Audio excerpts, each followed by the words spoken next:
హల్లెలూయా. Praise అలా దేవునికి వందనములు.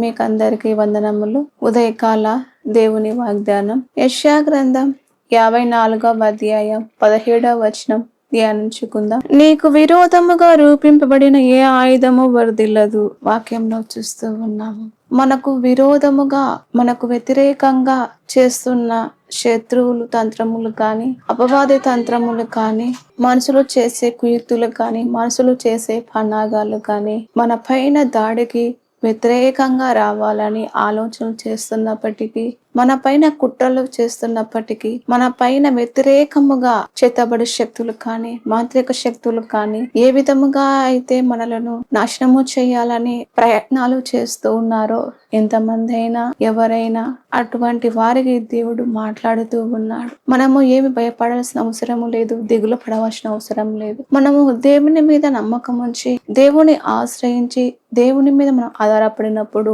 మనకు విరోధముగా ఉండే ప్రతిదీ దేవుడే వాటిని కాల్చివేస్తాడు. వ్యతిరేకంగా పని చేస్తున్నటువంటి తంత్రములను దేవుడు కాల్చివేస్తాడు. దేవుని బిడ్డల పైన వచ్చే శత్రువులు పన్నాగాలు కానీ, దేవుని బిడ్డలపై ఏ హాని కలగకుండా దేవుడు కాపాడుతాడు. దేవుని బిడ్డలకు దేవుడు చుట్టూ కంచ కాపుదల హస్తాలు ఉంచి విరోధముగా వ్యతిరేకంగా వస్తున్నటువంటి ప్రతి శత్రు తంత్రములను కాల్చివేసే దేవుడై ఉన్నాడు. మన దేవుడు దహించు అగ్ని అయి ఉన్నాడు. మన దేవుడు చూచుచున్న దేవుడై ఉన్నాడు.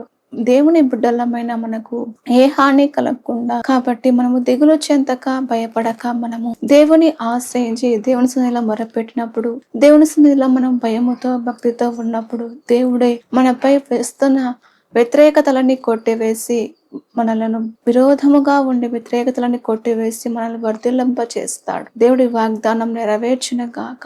ఆమె ప్రార్థన. పరిశుద్ధుడా తండ్రి, నాయనా నీకు స్తోత్రాలు, వందనాలు ప్రభా. అయ్యా, మాకు విరోధముగా ఉన్నవండి ప్రతిదీ నాయన మీరు కొట్టివేసే దేవుడు తండ్రి. నాయన మీరే తోడుగా ఉండి సహాయము దయచేయమని యేసు నామములో ప్రార్థిస్తున్నాము తండ్రి. ఆమె.